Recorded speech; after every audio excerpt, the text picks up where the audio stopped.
de incertidumbre, donde existen dudas, malinterpretaciones bíblicas, es necesario que exista lo que se llama una emergencia bíblica.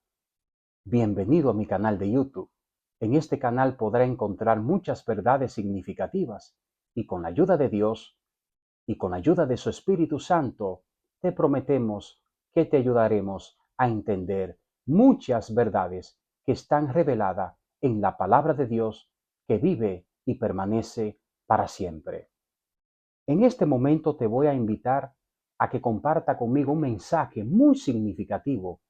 Es una palabra que etimológicamente muchas personas desconocen, otras por una u otra razón pueden conocerla, pero vamos a ver en el ámbito religioso, en el ámbito bíblico, cómo nosotros podemos aplicar esta palabra en lo que tiene que ver los principios que Dios ha establecido a través de su divina palabra. Por esa razón, te invito que si tú tienes tu Biblia en tu mano, la busque y busque el libro de Deuteronomios capítulo 18.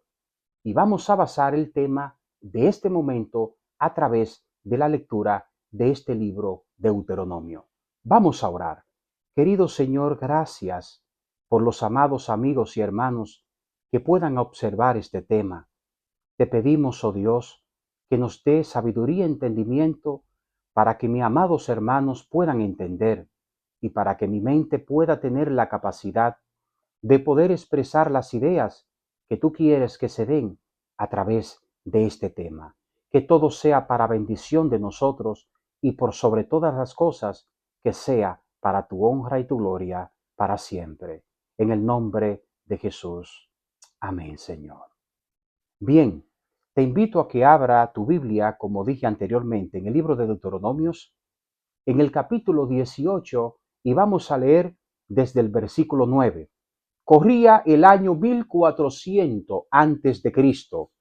El profeta Moisés se encontraba con el pueblo de los hebreos a orillas del Jordán, a unos cuantos kilómetros hacia el oeste de la antigua Jerusalén.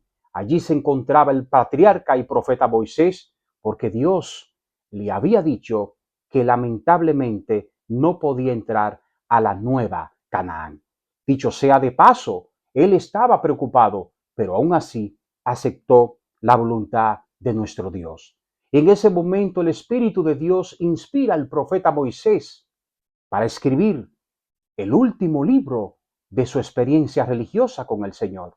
Este libro se conoce en nuestro idioma como el libro de Deuteronomios. Es el famoso libro que antiguamente los eruditos judíos le han denominado con el nombre del libro de la ley. Se piensa que este libro fue entregado en manos de todos los reyes de Judá en el momento de su inauguración, cuando iniciaron su posición de reyes de la nación de Judea. Y allí, en ese año, antes de su muerte, antes del que el victorioso general Josué entrara al pueblo de los hebreos a las tierras de la antigua Canaán terrenal, Moisés dice lo siguiente, le da un mensaje inspirado por el Espíritu Santo, un mensaje directamente que procedía de los labios de su voz. Versículo 9. Cuando entres a la tierra que Jehová tu Dios te da, dice Moisés, no aprenderás a hacer según las abominaciones de aquellas naciones. Saben ustedes, como le presento en este mapa, en la antigua Canaán habían muchas creencias falsas, porque estaba compuesta de naciones paganas, numerosas naciones que componían creencias de la antigua Mesopotamia, creencias con triunidades de divinidades paganas, simple y llanamente le cambiaban los nombres a sus deidades. El dios principal de la antigua Canaán, desde las tierras de Fenicia hasta el Negev, que era la parte más meridional de la parte sur de la antigua Jerusalén, esta parte, el Dios supremo de todas esas personas, se conocía como Baal, el dios de la agricultura, el dios de la fertilidad.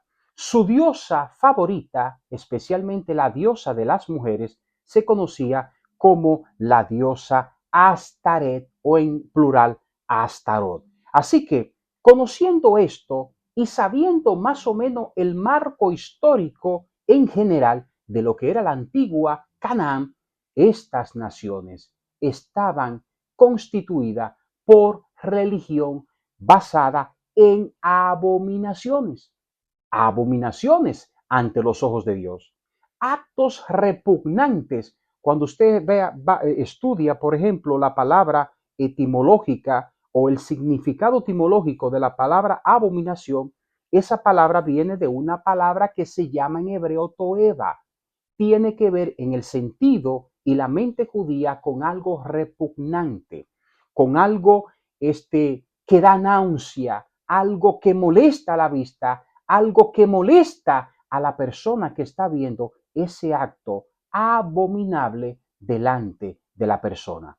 En este caso, Moisés dice que Dios llama a las actividades de estas naciones como actividades abominables ante Dios.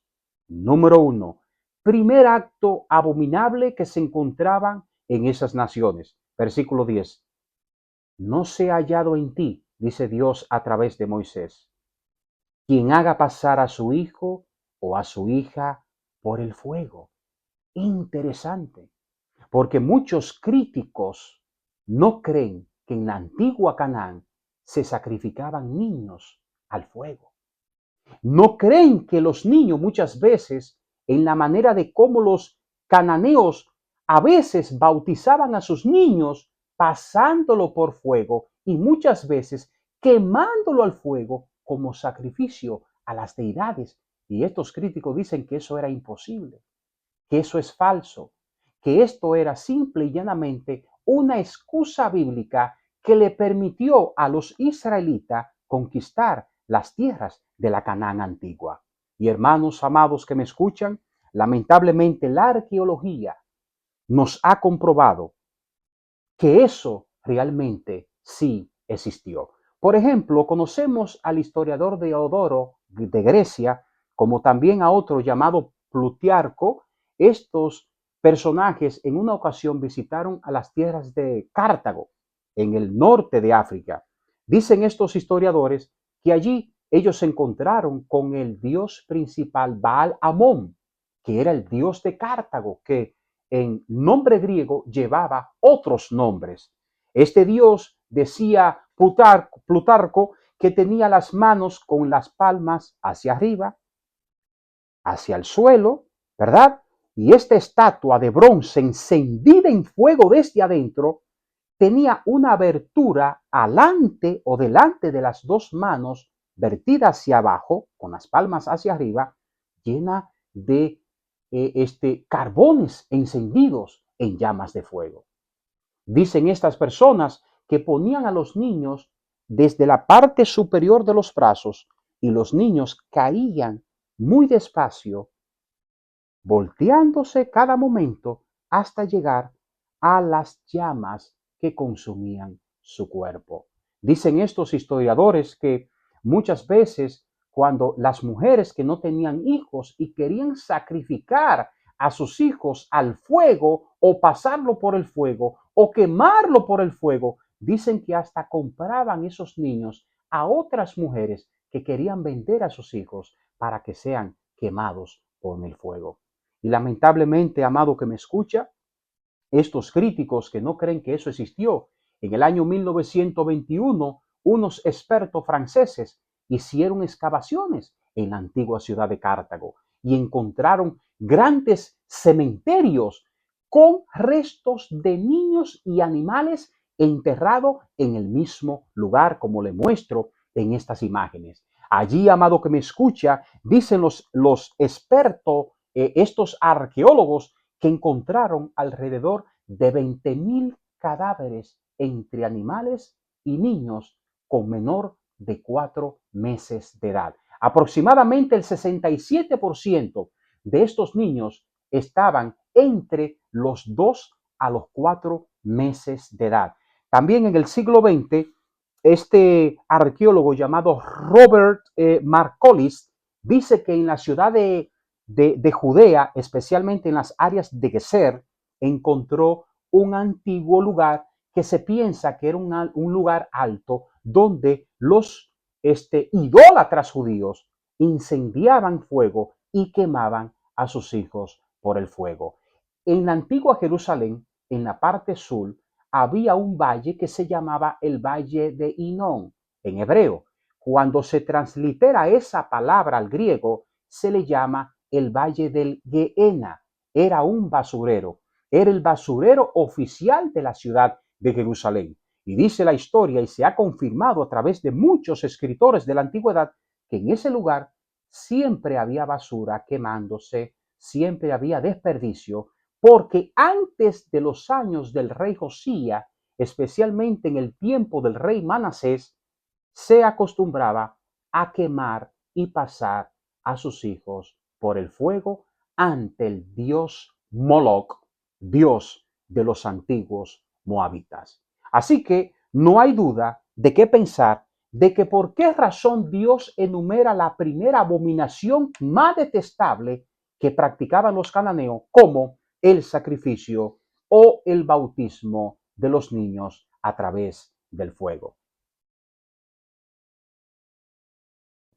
Siguiente abominación. Estamos leyendo Deuteronomio capítulo 18, versículo 10. Dice, ni quien practique adivinación. Cuando hacemos un estudio exegético, etimológico, semántico y ponderativo a esta palabra en el hebreo, nosotros podemos ver que esta palabra tiene que ver con las prácticas de adivinación que se hacían en la antigua Canaán. Una de ellas, por ejemplo, moderna, porque estas abominaciones, aunque usted no lo crea, son abominaciones que el mundo de hoy en día sigue practicando de manera moderna. Por ejemplo, en la antigüedad se conocía lo que era la lecomancia. La lecomancia, tomaban agua, aceite, lo mezclaban y el efecto que producía el aceite y el agua, de allí ellos adivinaban el futuro de las personas. Otra ella era la velomancia. La velomancia tomaban flechas sin puntas para determinar el futuro. Otra de ellas era la estetoscopía, a través de que los hígados de los animales, muchas veces ellos dibujaban los hígados de los animales sacrificados, sus dioses, y a través de la lectura de las simetrías del hígado y de los riñones muchas veces, ellos predecían el futuro a través de esta práctica de adivinación. La estixipina, ellos cogían las membranas, los intestinos, de los animales sacrificados y a través de la lectura de estos instrumentos del cuerpo de estos animales, ellos podían supuestamente predecir el futuro a todas estas personas, practicando lo que era la adivinación. Y Dios dice que eso es una abominación ante los ojos de Dios. Hoy en día existe la quiromancia. ¿Qué es la quiromancia? Por ejemplo, estamos ubicados en una parte norte de los Estados Unidos y hay una ciudad que se llama Persipani o Parsipani. Hay otra que se llama Edinson. Son áreas que mayormente usted cuando pasa por esos lugares encuentra muchísimos lugares donde hay letreros e informaciones que le invitan a usted a que usted vaya a esos lugares a practicar lo que es la quiromancia. Son abominaciones ante Dios. Cuando usted va a esos lugares, a que le tomen una taza con café caliente, les tomen la vela, les tomen el vaso de agua, les tomen su mano, les lean las barajas, son actitudes que tienen que ver con la mancia pagana de la antigua Canaán. Hoy en día se practican, aunque de manera moderna, pero son abominaciones por las cuales Dios prohibió a su pueblo darle seguimiento y practicarla para que no pecaran delante de Dios. Sigue diciendo, no quiero que se haya en ti quien haga pasar a su hijo o su hija por fuego. Número 2, quien practique adivinación. Número 3, ni agorero. Usted dirá, ¿qué significa agorero? Agorero eran las personas que practicantes del agurios a través de los animales, especialmente aves oscuras, a través del vuelo de estas aves, ellos predecían el futuro. Número 2, el estudio del ágora en lo que tiene que ver la ciencia, perdón, no es ciencia, la creencia religiosa de lo que se conoce como la astrología. La astrología nace en la antigua Mesopotamia. En la antigua Mesopotamia, lo que era la antigua Babilonia, existían dos actitudes que los babilónicos practicaban. Una de ellas es la astronomía, que es la ciencia que estudia los movimientos del espacio para determinar eclipses solares y lunares. Número 2, dentro de la astronomía existe lo que es la astrología, pero la astrología no es una ciencia, es una creencia, pero es una creencia de la antigua Babilonia. La astrología crea lo que es el antigua ágora. El antiguo ágora viene siendo lo que yo le muestro en este momento en esa imagen, lo que es el zodíaco, es decir, las estaciones espaciales según los movimientos de los astros del cielo que le dicen a usted en cada etapa, según su fecha, qué sucederá, cómo será su carácter y en qué se basará su nuevo año zodíaco dependiendo la estación zodíaca en la que usted haya nacido. En pocas palabras, para no enredarle la mente ni pasarnos el día hablando de esto, eso se llama astrología.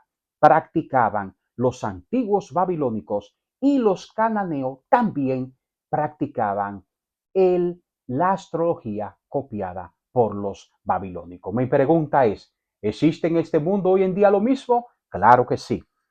Número 4, ni que se haya en ti quien practique la sortilegia o sortílego. Esas eran personas que susurraban conjuros, como hace una serpiente. La persona acostumbraban a hacer conjuros de una manera sortílega, es decir, de una manera extraña, así como se menciona el número 6. El número 6 es un símbolo jeroglífico que tiene que ver con la serpiente. 6. A través de esa expresión de la serpiente, estas personas practicaban lo que son los conjuros, cosa que hoy en día de una u otra forma muchas naciones continúan practicando. Ni se halla en ti ni que practique la hechicería. El nombre lo dice. Son personas que hacen hechizos a través de líquidos y de botellas y de baños extraños que existen en el mundo. Hoy en día se sigue practicando. En la antigüedad, estos hechizos también se practicaban. Ni que en ti, versículo 11, ni que se halla en ti encantadores. Encantadores, personas que hacen ensalmo. ¿Existe eso todavía? Claro que sí. Ni que se haya en ti, ni que sea adivino. Ahora viene la persona, no que practique adivinación, sino el adivino, que viene siendo un medium espiritista. Interesante. Hoy en día hay muchos que practican el asunto de los medios espiritistas. Y usted dirá, amado, ¿y qué significa eso? Los medios espiritistas son esas personas que supuestamente espíritus se posesionan de sus cuerpos y pueden hablar a través de ello.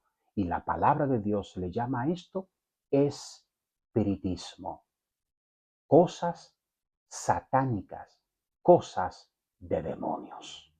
Practicaban en el antiguo Canaán y hoy en día sigue practicándose esta abominación.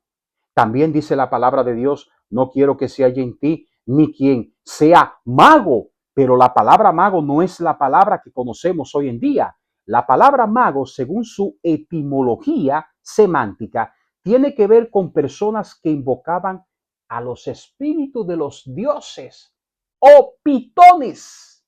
Eran personas que hablaban con espíritus y los espíritus supuestamente le comunicaban cosas sobrenaturales. Interesante. ¿Recuerdan ustedes cuando el rey Saúl fue y visitó la pitocina, de Endor?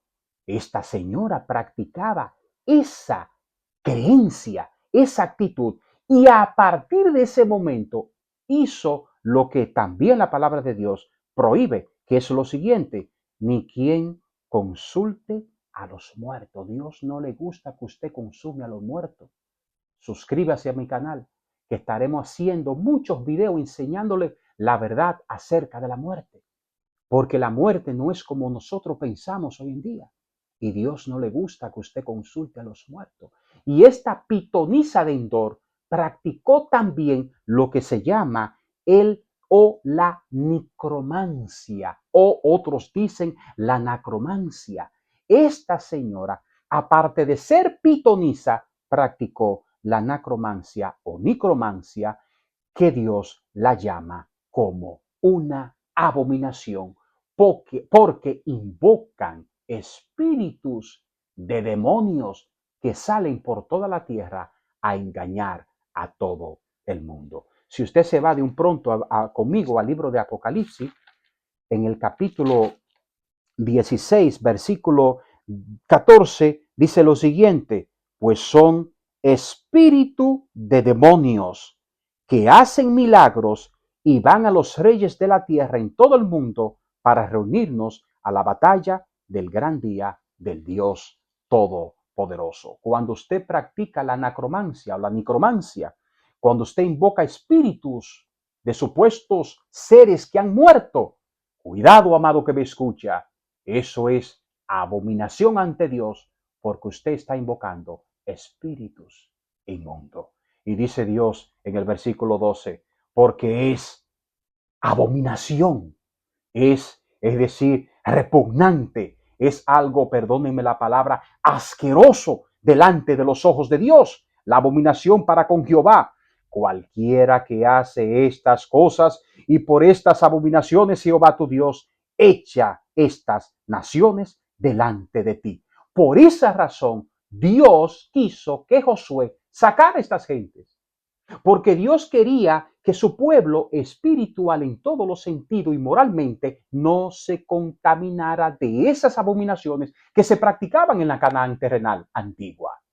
Y por esa razón Dios dice, versículo 13, perfecto serás delante de Jehová tu Dios, porque estas naciones se van a heredar, que vas a heredar, agoreros, adivinos, oyen, mas ti no se ha permitido, mas a ti no se te ha permitido esto, dice Jehová tu Dios. Las mismas abominaciones, amado que me escucha, hoy en día el mundo la continúa practicando.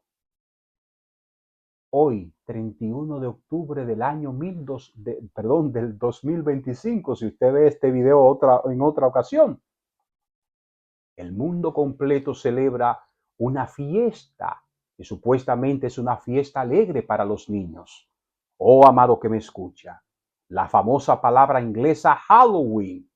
Dicen muchas personas críticas, es que los cristianos no entendemos por qué los cristianos le tienen que llamar a Halloween una fiesta diabólica. Si eso, los niños disfrutan de esa fiesta. Hay mucha economía, especialmente en los Estados Unidos, amado. Pero ¿qué hay detrás de esta famosa palabra? ¿Qué significa Halloween? ¿O de dónde viene Halloween? Tal vez usted conoce, pero ¿saben ustedes? Antiguamente, la civilización celta antigua creía en un día festivo llamado el Samhain. El Samhain, ellos lo celebraban el 1 de noviembre de cada año, porque esa fecha ellos celebraban la última cosecha de sus siembras. Y ese día era un día festivo para los celtas.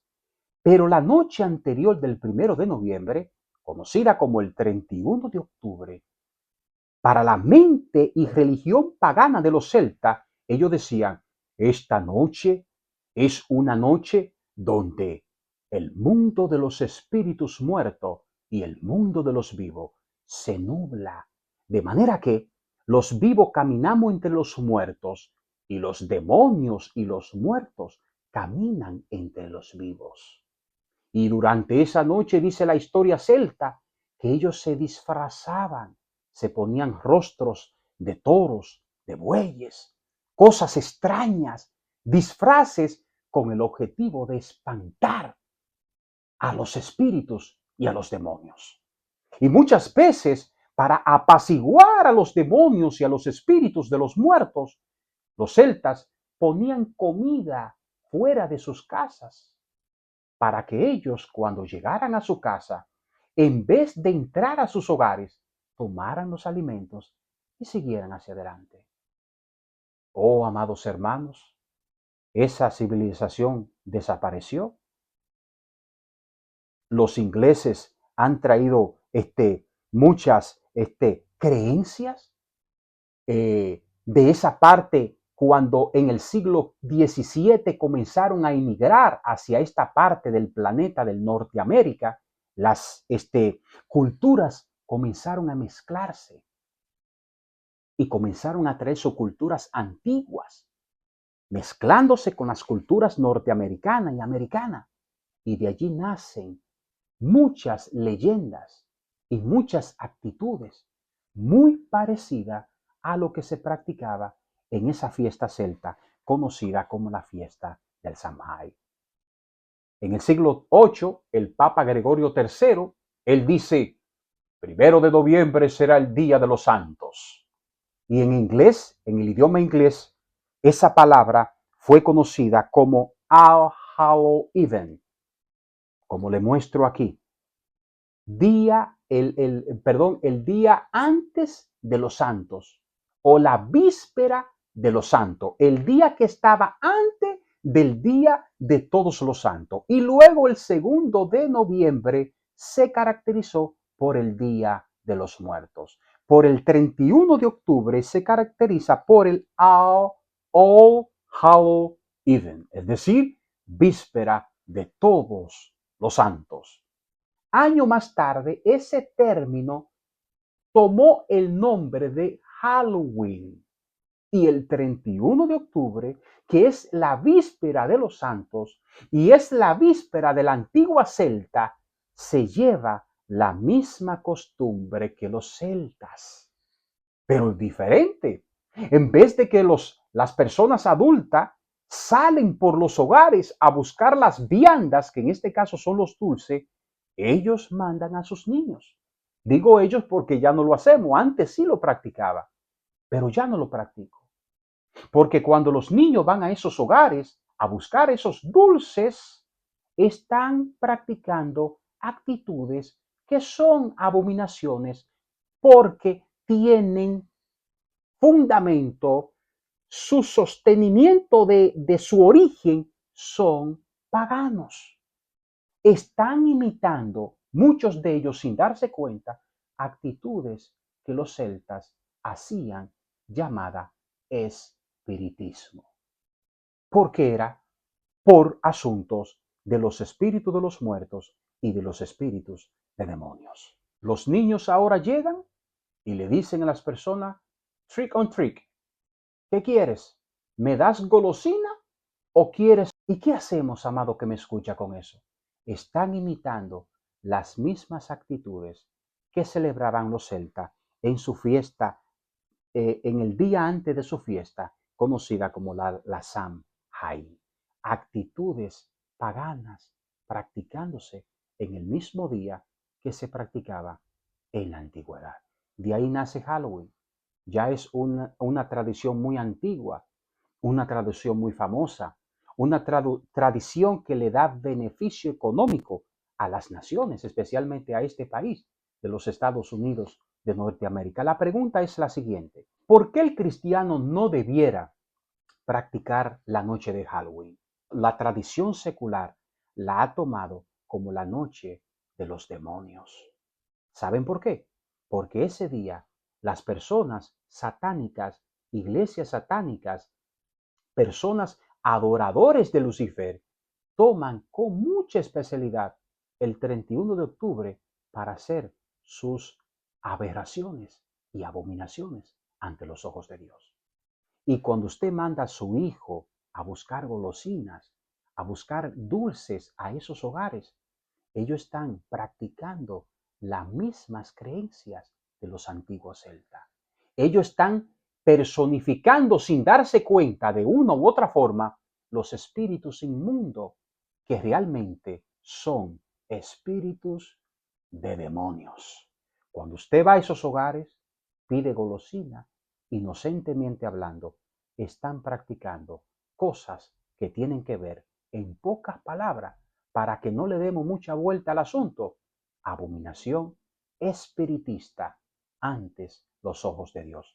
Por esa razón, le invito a todos ustedes a que busquemos en el libro de Efesios capítulo 5. Miren cómo Pablo dice allí, versículo 7, Efesios 5:7, no sea pues participantes con ellos, porque en otro tiempo erais tinieblas, mas ahora son hijos de la luz en el Señor. Anden como hijos de la luz, porque el fruto del Espíritu es toda bondad, justicia y verdad. Y el versículo 10, comprobando lo que es agradable al Señor. Versículo 11, y no participen en las obras infructuosas de las tinieblas, sino más bien repréndanlas. Es decir, no participen de todas las cosas abominables de la tierra, más bien repréndanla para que nosotros vivamos una vida de honra y honor antes los ojos de Dios. Halloween, la noche de Halloween, la noche constituida delante de Dios como la noche más oscura porque está dedicada a los espíritus de demonios. Espero que Dios te bendiga y que te ayude a entender su palabra todos los días de tu vida. Gracias.